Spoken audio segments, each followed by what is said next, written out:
Bien, mis amados hermanos, muy buenos días. Tiempo de estudio bíblico devocional. Aquí estamos compartiendo el poder de la palabra viva, eficaz y penetrante. Recuerden nuestro lema: amar la palabra, aprender la palabra y vivir la palabra.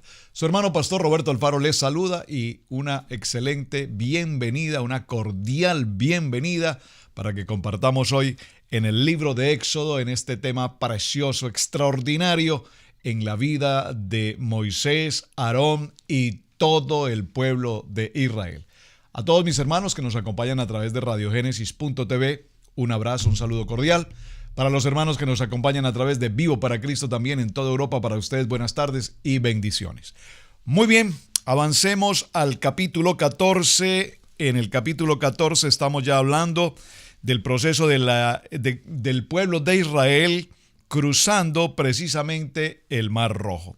Vimos ayer entonces que fue dado aviso al rey, verso 5, de que el pueblo huía y el corazón de Faraón y de sus siervos se volvió contra el pueblo y dijeron: ¿cómo hemos hecho esto de haber dejado ir a Israel para que no nos sirva?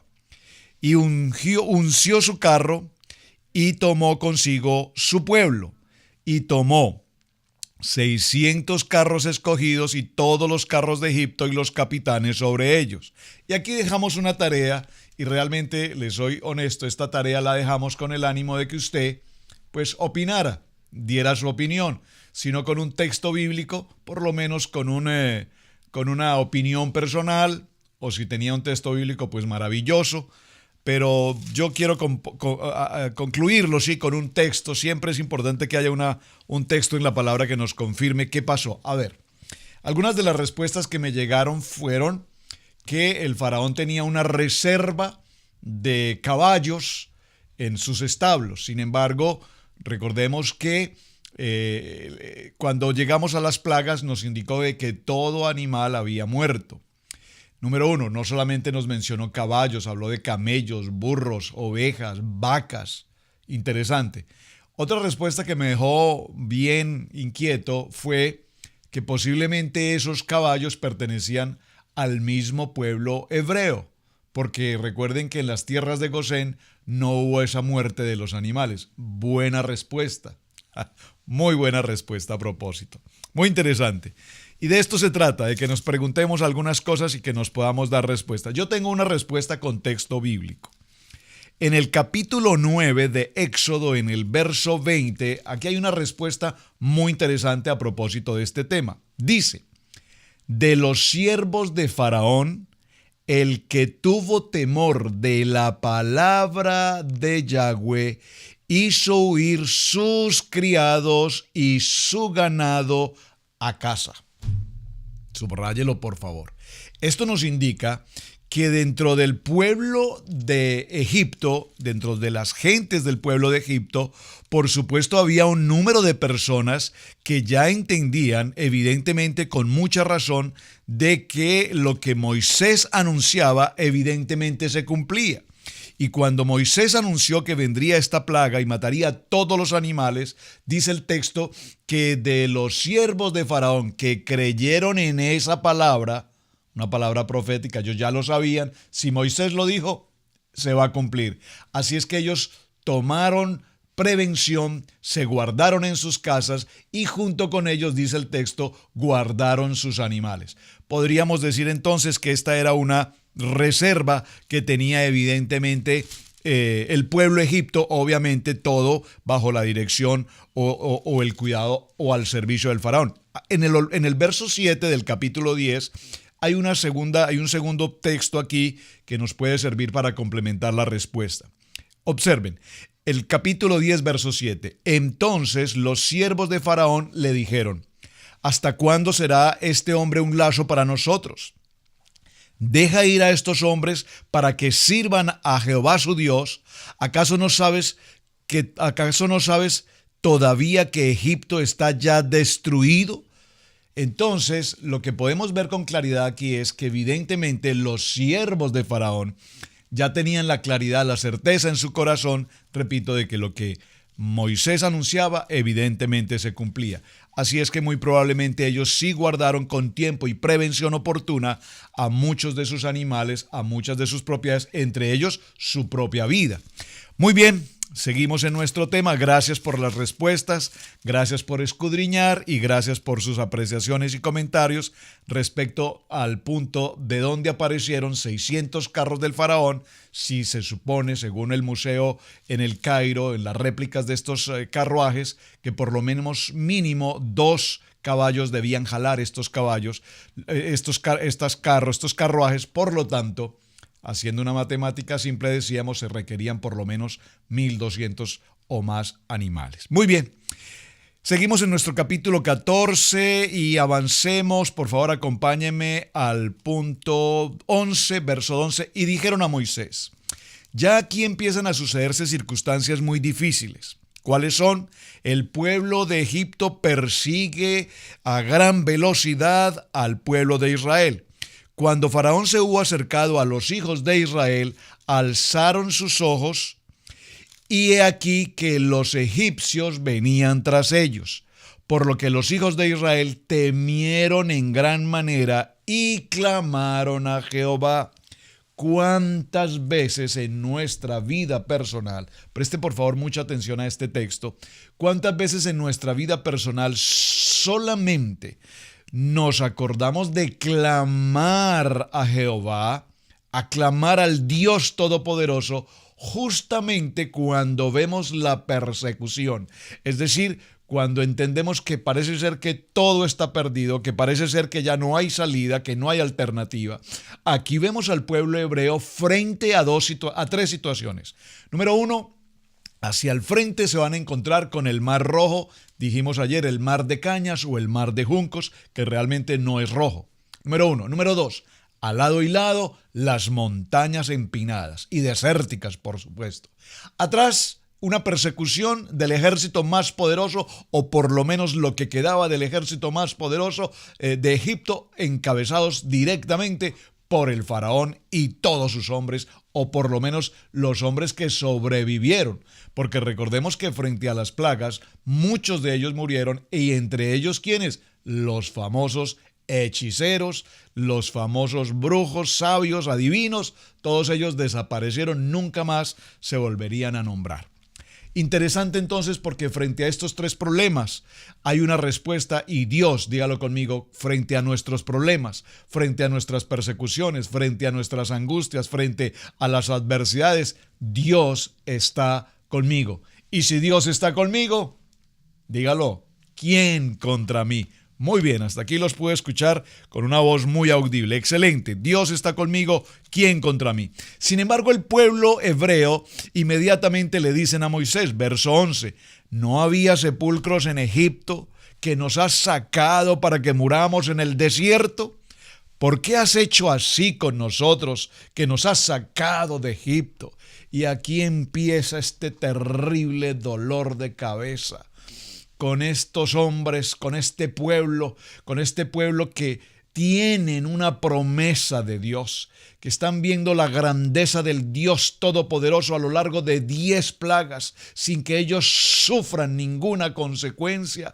Se dan cuenta cómo aparece en el último proceso. Dios pasa por las tierras, por sus casas, las casas marcadas con la sangre del Cordero. Vemos cómo ninguno de los hebreos primogénitos muere en esta situación, y sin embargo, cuando ahora se sienten en persecución, ya inmediatamente empieza la reacción típica de quejarnos, de lamentarnos. Yo se lo dije, esto no era así, nosotros nunca debíamos haber creído en ti. ¿Por qué nos sacaste de la tierra de Egipto? Allí estábamos mejor como esclavos, comiendo algarroba y maltratados, y aunque teníamos que trabajar con opresión y con carga, pero preferiblemente morir en Egipto en una tumba y no estar muriendo ahora en este desierto. Y empieza, diríamos en alguna parte, con la quejadera.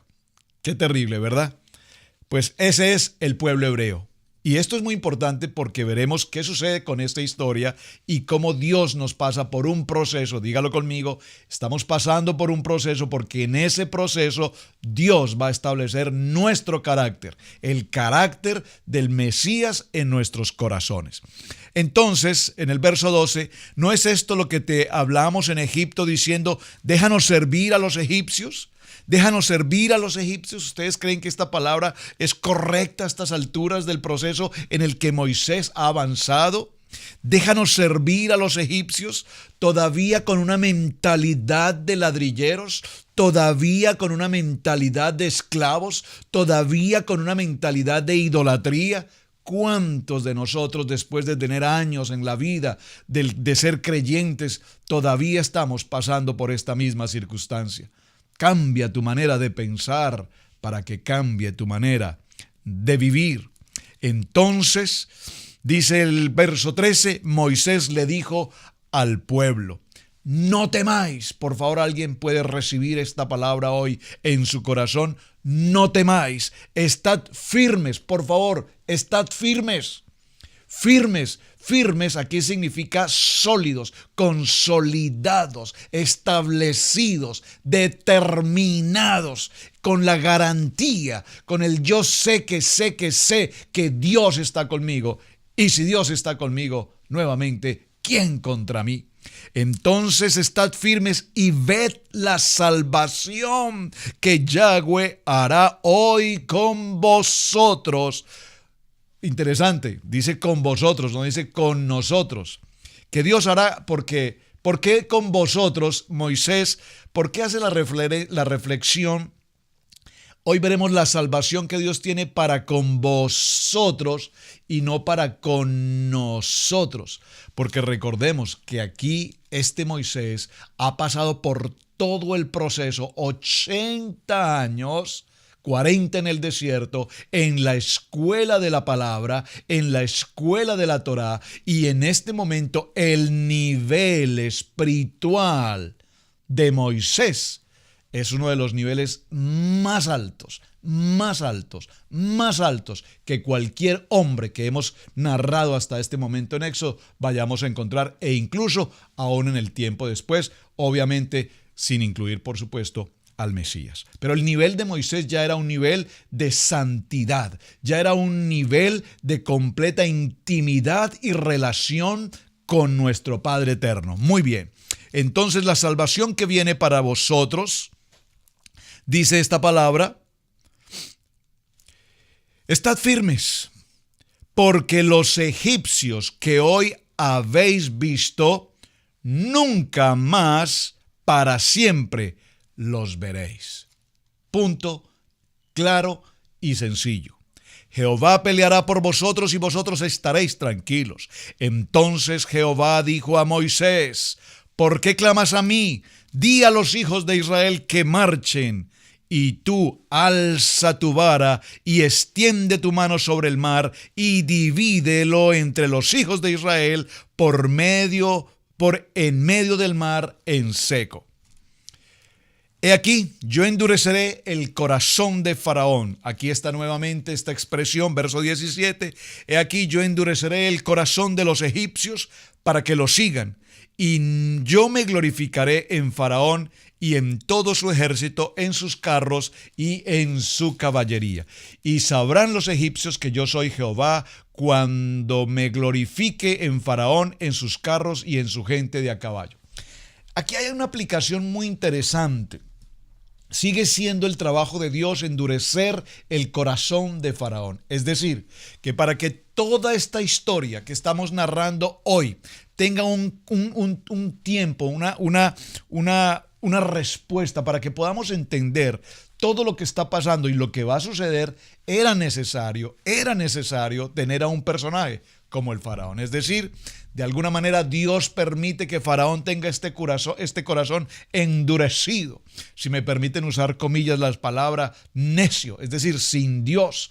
Un hombre terco, un hombre con un conflicto absoluto, pero era necesario y Dios endurece su corazón para que precisamente en todo este endurecimiento de su corazón, Dios se glorifique, no solamente para los egipcios, sino que se glorifique en particular para su pueblo amado, su primogénito. Es muy interesante que Dios tenga que pasar este proceso y dice, endureceré el corazón de los egipcios para que lo sigan y yo me glorificaré allí. Verso 19, estoy en el capítulo 14 y subraye por favor, y el ángel de Dios que iba delante del campamento de Israel se apartó e iba en pos de ellos, y asimismo la columna de nube iba delante de ellos, se apartó y se puso a espaldas. Este verso 19 es extraordinariamente importante. Aquí observamos la expresión el ángel de Dios. Ya el ángel de Dios lo vimos en la zarza ardiente. Recordemos, ¿qué dice la zarza? Dice que Moisés vio la zarza que ardía y no se consumía. Y el ángel de Dios le habló y le dijo, retira tu calzado. ¿Recuerdan esa historia? El ángel de Dios le dice, yo soy el gran yo soy. Allí vimos el Dios omnipotente, el Dios omnipresente, el Dios todopoderoso se presenta con Moisés. Recordemos que con Abraham, Isaac y Jacob se presentó el Shaddai, el Dios de la promesa. Yo les prometo a ustedes que su pueblo saldrá en victoria, pasarán por un tiempo de esclavitud, pero finalmente recuperarán o recibirán la promesa de la tierra que yo os he entregado. Ahora a Moisés se presenta el gran yo soy, el Dios todopoderoso, y la Biblia aquí nos lo presenta como el ángel de Dios. Es decir, que cuando nos habla de esta nube que cubre durante el día y la columna de fuego durante la noche, nos habla del ángel de Dios. Dígalo conmigo, Hashem, el Dios todopoderoso. Iba delante de ellos, en principio guiándolos, dirigiéndolos, por favor, guiándolos. Hay una guía, hay una dirección, hay un camino. Yo soy el camino. ¿Quién es el camino? Yo soy el camino. Yeshua, yo soy el camino. Los estoy guiando. Pero dice que se apartó y se puso a espaldas de todo este pueblo e iba entre el campamento de los egipcios y el campamento de Israel, y era nube y tinieblas para aquellos, y alumbraba a Israel de noche, y en toda la noche nunca se acercaron los unos a los otros. Y extendió Moisés su mano sobre el mar. Vamos a dejar el punto 21 allí. Quiero evaluar un poco el verso 20. Extraordinario este verso 20. Maravilloso este verso 20. Apasionante el verso 20. ¿Por qué? Porque aquí tipifica con absoluta claridad nuestro diario vivir. Explíqueme esto, pastor, por favor, con mucho gusto. Cuando nosotros venimos como creyentes y recibimos la palabra en nuestro corazón, aparece yo soy la luz, yo soy el camino, yo soy el pan, yo soy tu sanador, yo soy el gran yo soy. Ese Dios todopoderoso ahora está con nosotros. El poder del Santo Espíritu de Dios, el Ruach HaKodesh, está con nosotros. Es decir, que ahora nuestro camino, nuestra guía, nuestra dirección va en una luz. Es como un reflector, si me permite usar la expresión, ese reflector que nos permite en medio de la oscuridad, en medio del mundo, en medio de las pruebas, en medio de las circunstancias, en medio de las adversidades, caminamos como viendo al invisible, caminamos en luz. Pero cuando nuestros enemigos nos siguen, dice la palabra que cuando vienen esos enemigos a atacarnos, a robarnos la bendición, a causarnos mal, cualquier tipo de mal que sea, dice la palabra que el ángel de Dios, la columna, va a la parte posterior, es decir, se hace mi guardaespaldas, si me permiten usar esta expresión con respeto para mi ejemplo, se hace a mi espalda y me protege protege del alcance de mis enemigos, es decir, que mientras ilumina mi camino hacia el frente, hacia donde voy, en el enfoque al cual Dios me lleva, a mis enemigos les ocasiona oscuridad. Es decir, que el ángel de Dios, el gran yo soy, el Dios todopoderoso, es luz para el creyente y se hace oscuridad para nuestros enemigos. Por favor, esto recíbelo en tu corazón, disciérnelo, digiérelo, por favor, con mucho tacto, el verso 20, porque es una preciosa palabra que el Señor nos entrega aquí en nuestro estudio bíblico devocional de hoy. Repito, cuando nosotros recibimos al Dios Todopoderoso en nuestros corazones, Él es ahora luz, Él es nuestra guía, Él es nuestra dirección y nos enfoca a un camino de salvación, a un camino de redención, a un camino de eternidad. Pero cuando nuestros enemigos se abalanzan sobre nosotros, queriéndonos destruir, queriéndonos apartar, queriéndonos matar literalmente en esta guerra espiritual que estamos viviendo, entonces Dios se coloca a la retaguardia e inmediatamente lo que hace es, casi que, si me permiten la expresión, usar una contraluz, es decir, que ahora les opaca la vista, ahora no les permite avanzar, ahora los encierra y los distancia para que no nos puedan alcanzar. Qué preciosa enseñanza que tenemos aquí en el capítulo 14, verso 20, verso 21. Y extendió Moisés su mano sobre el mar, e hizo Yahweh que el mar se retirase por recio viento oriental toda aquella noche, y volvió el mar en seco y las aguas quedaron divididas. Entonces los hijos de Israel entraron por en medio del mar en seco, teniendo las aguas como muro a su derecha, a su izquierda, y siguiéndolos los egipcios, entraron tras ellos hasta la mitad del mar, toda la caballería de Faraón, sus carros y su gente de a caballo. Verso 24, aconteció a la vigilia de la mañana.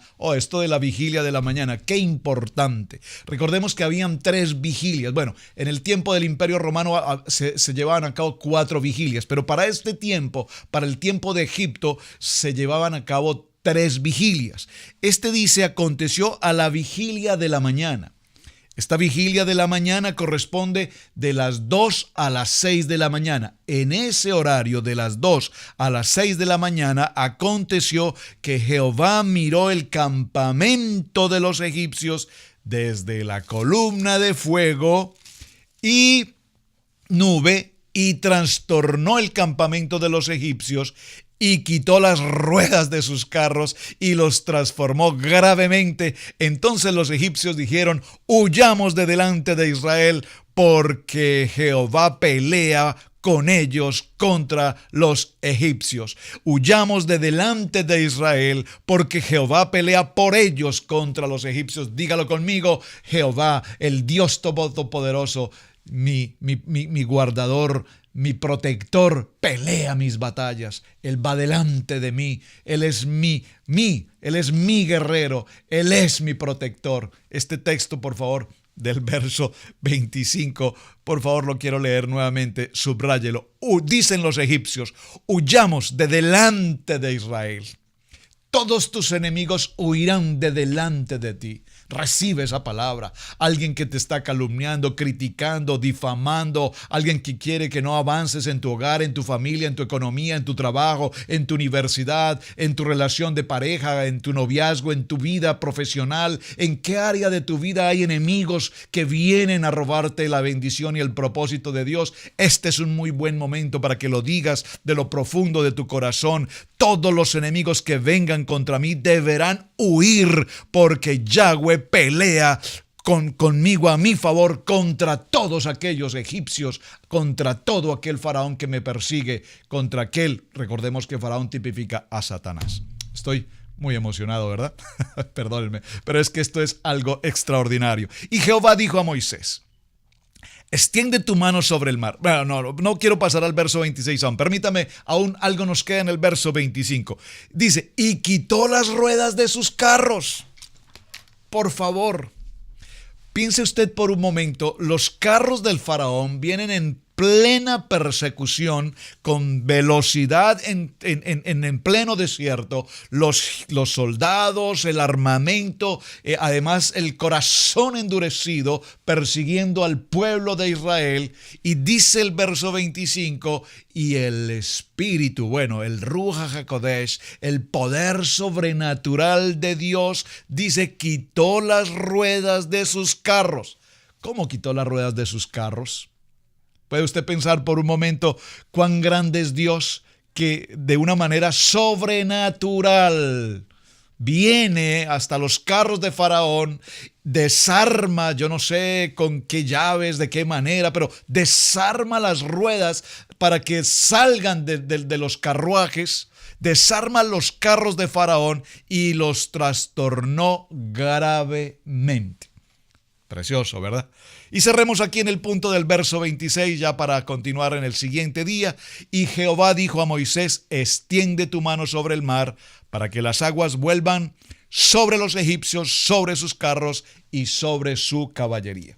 Si usted se toma un tiempo y observa a través de internet los programas en Discovery Channel, History Channel y todos estos programas científicos respecto a este punto particularmente, notará cómo la ciencia ha tratado de una y de mil formas posibles. Universidades prestigiosas en el mundo, grandes científicos haciendo pruebas, tratando de mostrar que esta historia realmente no pasó, o que pasó, pero no de la manera como la Biblia lo narra. Es decir, que no es que simplemente apareció un viento de oriente y simplemente Moisés levantó su vara y el mar de las cañas se abrió, un camino de ¿cuántos kilómetros? 6 kilómetros, y entonces las aguas se congelaron al lado y lado, permitiendo que el pueblo de Israel, los hebreos, en un número de 1 o 2 millones, cuantos hayan sido,